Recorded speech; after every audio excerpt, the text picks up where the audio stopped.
Praise to God भाई और बहनों। मैं पास्टर जॉनसन दिल्ली से बोल रहा हूँ इस वक्त। हमारा पिता परमेश्वर आप सबको बहुत सा से आशीष दे जीवित प्रभु यीशु का नाम से। यीशु मसीह जीवित है, ये हमेशा ध्यान रखना। ओके, मैं आज है ना कुछ बाइबल से कुछ बातें आपको दिखाना चाहता हूँ। कुछ लोग मेरे से बोला वो प्रभु यीशु मसीह का सेवक बनना चाहता है, जैसे पास्टर लोग सब प्रभु यीशु मसीह का सेवा करता है। तो मैंने बोला उनके लिए नया नियम जानना बहुत ज़रूरी है। ये बाइबल आया कैसे, है ना? ये बाइबल अभी एक छोटा सा बुक है, हमारा हाथ में आया कैसे, ये पहले ऐसा नहीं था। उसका विषय में हमें सीखना है। अगर आप लूक चैप्टर 4 पढ़ेगा, यीशु मसीह अशिया का बुक से पढ़कर सुना है उस टाइम, जो भीड़ सुनने आया था। तो उस टाइम बाइबल इतना छोटा नहीं था। वो सब हमें सीखना है। लेकिन एक बात आपको ध्यान रखना है, आप कुछ भी प्रभु का कार्य करना चाहते हो, पास्टर बनना चाहते हो या प्रेरित बनना चाहते हो या इवांजलिस्ट बनना चाहते हो या वर्शिप लीडर बनना चाहते हो या पास्टर के साथ काम करना चाहते हो, इन सब के लिए आपको एफेसियन 4 पढ़ना पड़ेगा। उधर परमेश्वर का पंचायत का विषय में लिखा है, और रोमियो 12 में लिखा है, पहला कुरिन्थियन 12 में लिखा है, इन सब के विषय में। लेकिन सबसे पहले ये जानना है ये बाइबल किस लिए। आइए हम हिंदी में पढ़ेगा दूसरा तीमोथी 3 का 16 और 17 पद। पवित्र बाइबल किस लिए, ये बाइबल किस लिए, ये पहले जानना आपको। हाँ, संपूर्ण पवित्र शास्त्र परमेश्वर की प्रेरणा से रचा गया है और उपदेश और समझाने और सुधारने और धार्मिकता की शिक्षा के लिए लाभदायक है, ताकि परमेश्वर का जन सिद्ध बने और हर एक भले काम के लिए तत्पर हो जाए। देखो, परमेश्वर का वचन परमेश्वर का प्रेरणा से आया हुआ है। आप अच्छी तरह इसको पढ़ना। और 17 में लिखा है, ताकि परमेश्वर का जन सिद्ध होए और अच्छा भला कार्य करे। तो परमेश्वर का वचन किसी व्यक्ति का विचार नहीं है, कोई बुद्धिजीवी का विचार नहीं है। जैसे हम लोग कोई बुक पढ़ता है ना, इनका क्या विचार है, बड़ा बुद्धिजीवी, ऐसा नहीं है। बुद्धिजीवी कोई नहीं है, सबसे बड़ा बुद्धिजीवी पवित्र आत्मा है, परमेश्वर का आत्मा है। तो ये संपूर्ण भविष्य शास्त्र जो है परमेश्वर का प्रेरणा से रचा गया है। इंग्लिश में बड़ा अच्छा लिखा है, all scripture is given by inspiration of God, it is profitable for doctrine, reproof, correction, ऐसा लिखा है, अच्छा लिखा है। अब हिंदी इंग्लिश में सब पढ़ना जरूरी है। अब पहला पीटर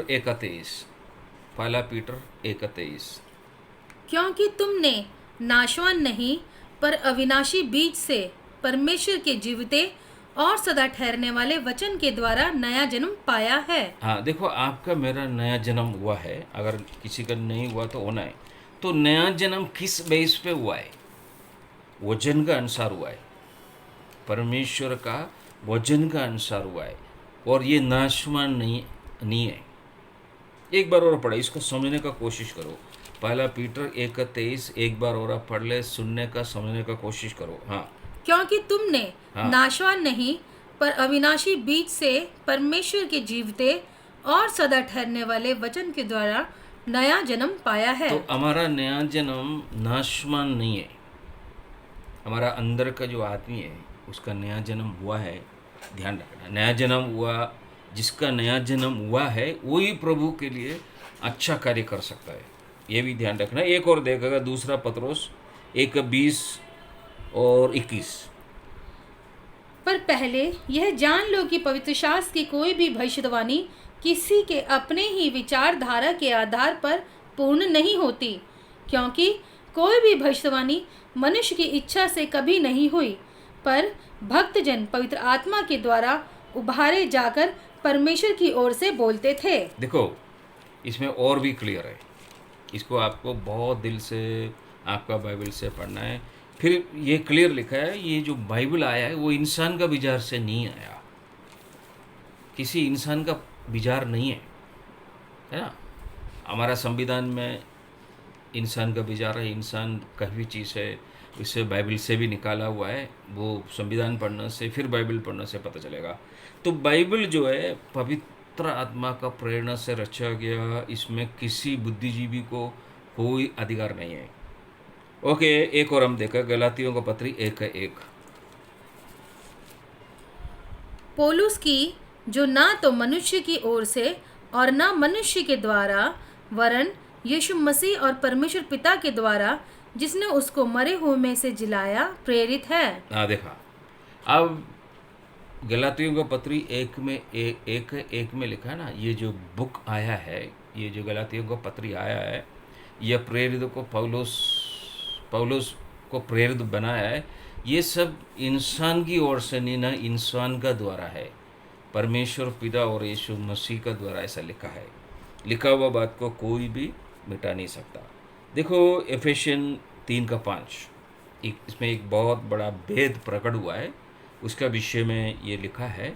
लेकिन ये 3:5 में क्या लिखा है, बड़ा ध्यान से पढ़ना आप। हाँ, जो अन्य समयों में मनुष्य की संतानों को ऐसा नहीं बताया गया था, जैसा कि आत्मा के द्वारा अब उसके पवित्र प्रेरितों और भविष्यवक्ताओं पर प्रकट किया गया है। देखो, भविष्य प्रेरित और भविष्यवक्ताओं को प्रेरित पौलुस पवित्र आदमी था, पीटर पवित्र था। हाँ, पीटर का शादी हुआ था। ध्यान रखना, कुछ लोग सोच रहे, हमारे कैथलिक से लोग सोच रहे शादी होने से कुछ नहीं कर सकते, ये भी गलत है। पुराना नियम में जितना भी महायाजक था उन सब का शादी हुआ था। ये उनका विचार है, कैथलिक का विचार है, इसीलिए उनको बड़ा लफड़ा भी है ना कैथलिक लोगों के बीच में। हमारा विषय से मैं अटना नहीं चाहता, मैं इसलिए उस पर अभी विचार करना नहीं चाहता। देखो, बाइबल जो है इंसान का द्वारा लिखा नहीं है। हाँ ठीक है, अभी छोटा सा एक बुक का रूम है हमारा पास आया, तो बाइबल सोसाइटी ने प्रिंट किया, और छोटा प्रिंटिंग प्रेस आने का कारण छोटा छोटा अक्षर में लिख के हमारा हाथ में मिला। पहले बाइबल ऐसा नहीं था, उसको आपको विस्तार से स्टडी करना पड़ेगा। तो मैं वापस आपको ये ध्यान दिलाना चाहता हूँ, कुछ भी कार्य प्रभु का शुरू करने से पहले, अगर आप संडे स्कूल टीचर हो या पास्टर हो या इवांजलिस्ट हो या वर्शिप लीडर हो या प्रभु के लिए गीत भी गाना चाहता है, आपको नया नियम अच्छी तरह पढ़ना है और पवित्र रहना जरूरी है। जब आप पवित्र नहीं रहता तो गड़बड़ कर सकता है। अभी बहुत ही गड़बड़ का समाचार सोशल मीडिया में आ रहे, न्यूज़पेपर में आ रहे हैं ना। ऐसा ना हो, ऐसा ना हो, बिल्कुल ना हो, क्योंकि आपको नया नियम का ज्ञान नहीं है तो आप अच्छी तरह दिल से बिगड़ डर का कार्य नहीं कर सकता। सबसे पहले एक व्यक्ति को प्रभु का कार्य करने से पहले नया नियम अच्छी तरह पढ़ना चाहिए। हो सकता है आपने 25 बार पढ़ा हो या 20 बार पढ़ा हो या 30 बार पढ़ा हो, फिर भी डेली पढ़ना चाहिए, क्योंकि हमारा सारा काम नया नियम का अनुसार होता है। हम पुराना नियम का अनुसार नहीं हो रहे, नहीं करना चाहिए। तो मेरा जो पॉइंट है, नया नियम में नियम है। अगर आप पास्टर बनना चाहते हैं तो पहला दूसरा तीमोथी बहुत ध्यान से पढ़ना है। पहला तीमोथी अध्याय 3 में लिखा है आपका क्या योग्यता होना चाहिए प्रभु का कार्य के लिए। देखो, परमेश्वर ने एक बात बोला है, विधि का अनुसार नहीं लड़ेगा तो मुकुट नहीं मिलेगा। बाइबल में ये स्पष्ट रूप में लिखा है, हर व्यक्ति को नया नियम का जो व्यक्ति है, जो चर्च पेंतकोस्त का दिन शुरू हुआ था, डे ऑफ पेंतकोस्त का दिन, और हमें इसमें और भी उसमें भी स्टडी करना है। उसके बाद अध्याय 9 से हम देख रहे हैं प्रेरित पौलुस आया, पीटर ने चर्च शुरू किया था यीशु मसीह का साथ, फिर यीशु मसीह के साथ पौलुस बहुत बड़ा कार्य किया। तो अनुग्रह का सुसमाचार है ये नया नियम जो है, अनुग्रह का सुसमाचार है। अगर आप प्रेरित 8 से पढ़ेगा, 9 से पढ़ेगा तो आपको पता चलेगा ये अनुग्रह का सुसमाचार है। रोमियो पढ़ो, एफेसियों को पत्री पढ़ो, है ना। तो किसी ने मेरे से पूछा पत्रियों में सबसे बड़ा पत्री कौन सा है। उनका एक पूछने का स्टाइल था, एक मलयालम बोलने वाला पास्टर था हमारा गांव का, मेरे से पूछा पत्रियों का रानी कौन सा है। मैंने कहा पत्रियों का रानी जो है एफेसियों का पत्री है। बड़ा खुश हो गया, कहता है आप थोड़ा अच्छी तरह बाइबल पढ़ता होगा। मैंने कहा आप बताओ पेड़ को फल से जानता है, दूसरा कोई मेरा बुराई करेगा तो अच्छा है, तारीफ करेगा तो भी अच्छा है, क्योंकि कई बार हमें पता नहीं चलता हम लोग कौन है। एनीवे, परमेश्वर आपको आशीष दे। मैं आपको आज इतना समझाना चाहता था, आप नया नियम अच्छी तरह पढ़ो, उसके बाद ये जो आज हमने जो पद सीखा है उसको नोट करो। कुछ भी कार्य करने से पहले, कुछ भी कार्य करने से पहले आपका दिल में एक इच्छा होना चाहिए, मैं प्रभु के लिए कुछ करूं।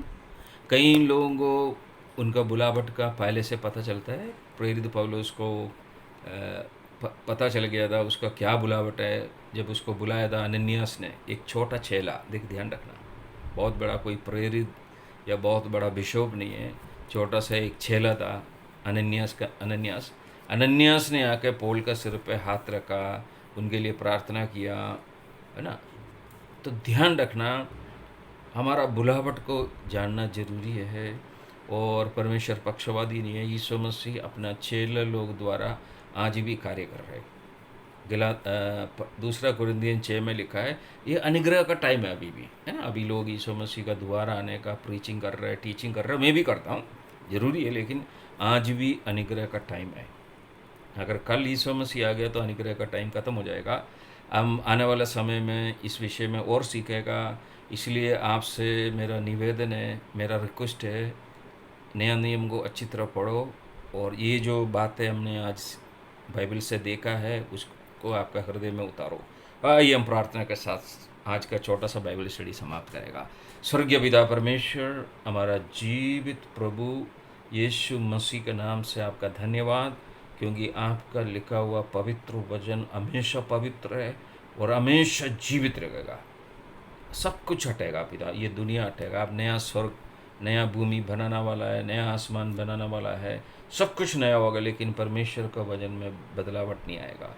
इसलिए नया नियम का अनुसार सोचने के लिए, नया नियम का अनुसार जीने के लिए पवित्र आत्मा हमारा मदद करे पिता। हमारा देश के लिए धन्यवाद पिता। हमारा देश से ये जितना भी कोविड-19 का कारण समस्या है, ये बीमारियों को हटाओ पिता। हमारा देश का लोगों को माफ़ कर आशीष दे पिता। इसराइल का शांति के लिए धन्यवाद पिता। अमेरिका के लिए धन्यवाद, नेपाल के लिए धन्यवाद। जहाँ भी आपका पवित्र लोग है पिता, उधर आपका अनुग्रह और आपका शांति बना रहेगा पिता। दुष्ट और पवित्र को देने वाला पिता, यीशु के नाम से आमीन।